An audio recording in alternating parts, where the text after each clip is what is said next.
In the land before the internet, we had the most entertaining game of all time, 3D Pinball Space Cadet.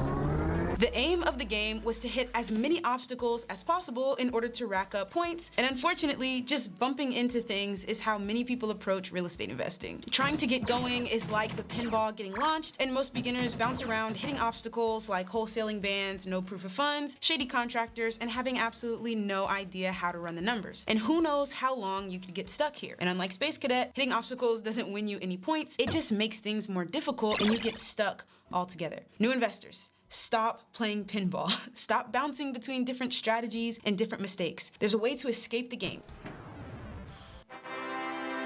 and get on a less perilous path to real estate riches, and I'm bringing you on this path with me. If you've been trying to learn real estate investing online, you've probably, like me, seen experienced investors use methods that are either super advanced and hard to learn, or they're simple, but they require a huge team of VAs to make thousands of calls for you. Or even worse, they require a stack of cash in the bank and connections that take years to get. And just like you, I'm trying to get there. But those investors aren't pinballing around. They've exited the game, and here's my path to follow them. $0 to $5,000. This is where most people screw up. They don't know what they're doing, they don't know why they're doing it, and they never even launch the game, or they launch way too fast out of the gate and get stuck in a situation they have no idea how to deal with. The steps to get to $5 grand more in your pocket a month are actually quite simple though. First, learn the basics. Real estate investing isn't rocket science, but you can't jump into action before you've got a core understanding of the basics. This is what I helped Tyrell to do. He'd already spent hours and hours watching videos, reading books, listening to podcasts, but what he needed was a checklist of things not just to know, but things to do, so that he could feel confident that he had the basics down pat. I put the actions into a 14-day checklist, and it included things like learning to recognize high potential deals, how to get agents to work with you for on-market deals, how to find motivated sellers for off-market deals, and how to find serious buyers who have tons of cash. And although I don't do one-on-one or group calls anymore, I've helped nearly 600 beginners get started, and that's when I created that 14-day action item checklist, as well as a free training that breaks down what to do on each day. Now I'm putting the link to that training in the description so you can watch it and in the next 14 days get out of the pinball game. After you learn the basics, the next step to make $5K per month has two options. You can either make money by bringing value to an investor who's actively doing deals in your market, or you can lower your living expenses so that you don't have to bring anything extra in, you have extra money left over at the end of the month. Now, for Tyrell, he decided to use the basics he learned while working with me to start making offers on distressed properties in super hot parts of his town. He used Jerry Norton's double dip method and successfully wholesaled on market, and a bunch of other newbies who've worked with me have done this successfully as well. Now, if that's not quite a good fit for you, you can find a slightly more experienced JV partner and focus on finding the deals while they focus on finding the buyers. Then you guys split the profits. Or you can get to work with some of the dozens of options I've laid out for real estate side hustles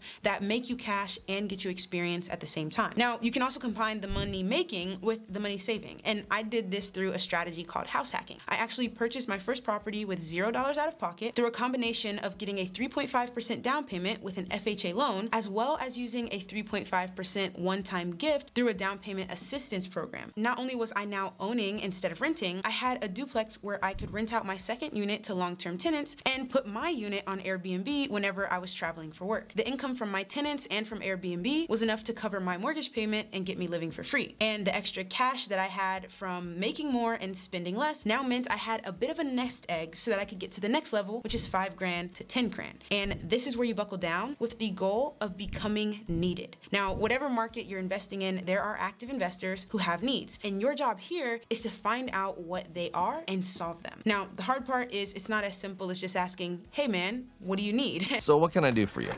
And instead, you have to ask things like, what's the ideal percentage of ARV you're looking to buy at? Are you needing someone to help manage your contractors? How often are you following up with your leads, and can I help you with that? What zip codes in town are you most interested in? Now, if you wouldn't feel confident immediately solving any of those problems, go back, get the 14-day action item checklist, and watch the training. Now, if you are confident, you can provide that need, and you just unlocked your path to $10 a month. At this stage in my journey, I found 3 serious buyers that I could bring value to. One of them needed 3-bedroom, 2-bathroom houses in a specific school district. Another one needed anything that was move-in ready and cash flowed at the 1% rule or better. And the third represented a hedge fund that would buy anything that was over $200,000 ARV, had at least 4 bedrooms, and was built after 1985. So all of my efforts got focused on those those exact things. And while I was going the wholesale route, you don't even need to be a wholesaler to do this. You can take parts of that process and provide them as a service for the investor. So you can cold call and find qualified leads and then pass them off to the investor. You can drive for dollars and log properties that meet their criteria and then pass those off. You can manage their contractors, help them organize their books, or help screen tenants for them. So many of us get caught up in wholesaling that we forget the main idea is to bring value. Now, plenty of investors out there are making tens of thousands, if not hundreds of thousands of dollars per month. So if you can find 2 or 3 and contribute to their business, getting $5,000 to $10,000 for that can happen pretty quickly. I documented my process to $10K a month on this channel, and it took me about 6 months and 12 deals that I passed off to investors before I felt confident that I could keep that type of money coming in. And once I got there, next up is 50 grand per month. And although it seems like a much bigger jump to go from 10K to 50K than it was to go from 5K to 10K, I've actually found it to be maybe not easier, but not much harder either. The reason is, as you're building up to 10K, you're learning all of the things you need to do and not to do so that your journey to 50K is a lot easier. After wholesaling a couple of deals to one of my specific buyers, I started taking him with me to seller appointments. Now, most people will tell you not to do this because if your buyer talks to your seller, they're going to kind of cut you out and steal the deal from you. Bye-bye.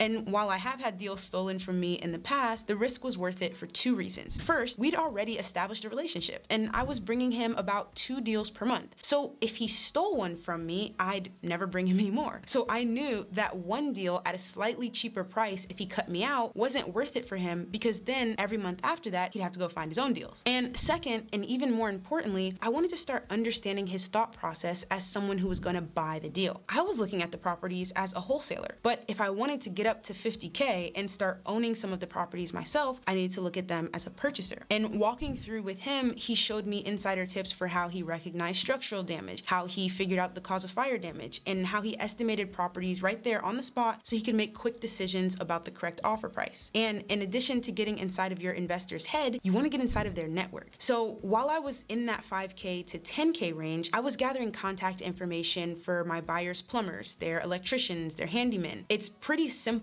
to text your buyer and ask for the phone number of a good framer when you've sent them multiple deals that month that have already made them tens of thousands of dollars. And getting the connections from your buyers is far better than trying to hire and vet people on your own, because then you have to deal with all of the mistakes and figuring out who's good and bad versus just working with the people that your buyer has already concluded are really good. And in addition to like the contractors and different people who can work on your properties, I even met a great investor-friendly real estate agent as well as my hard money lender just by asking for an introduction from my buyers. From there, everything I had been doing to find great deals for my buyers, I started doing for myself. I ended up getting an on-market deal that normally I would have wholesaled, but since my buyer was too busy, he recommended that I take it for myself, as it was a relatively simple renovation with a lot of potential for equity. I used the hard money lender that he introduced me to, and they funded 100% of the purchase price and 80% of the renovation. And the money that I'd been stacking by both bringing value to my buyers as well as living rent-free meant that I was able to pay the other 20% of the rehab. I hired the contractors that were recommended to me, and before I knew it, I was right in the middle of my very first BRRRR deal. And here's an important point, because I chose to do BRRRR because it aligned with my why. Like, I want to generate passive income through my investments, and the equity I created by getting those rental properties through BRRRing is what added $50,000 to my net worth in just a few months. Some people, though, don't want to invest for that smaller monthly income and equity, but instead they want large lump sum payments that are in their bank account. So just as I BRRRed my first deal to match my why, someone else could have flipped theirs or just increased the volume of deals they were doing with wholesaling and gotten to the $50,000 mark that way. And none of this is without risk. Like, there is risk involved in all investment. But going down the path of building your knowledge, not by watching and listening, but by actually taking action and then building the relationships and connections, can significantly lower the risk that you would have had if you tried to figure everything out on your own. Now from there, to get from 50K to 100K, this is where you've got options. I've continued to BRRRR properties that match my criteria, and I wholesale the ones that don't. The money I get from wholesaling becomes my emergency fund in case any of my rental properties have a pricey repair, and the BRRRR deals add to my rental portfolio and generate monthly cash flow. And on top of that, as I've gotten more and more connected with investors in my market and with investors through social media, I found that there's a lot of people out there that want to be more passive and become private lenders on my deals. That means I no longer have to put my own cash into the deals, and therefore I can increase my budget to market to more properties through cold calling and direct mail, and that means more leads and more deals coming in. From there, because I started start to get the system set up and hire people to help me,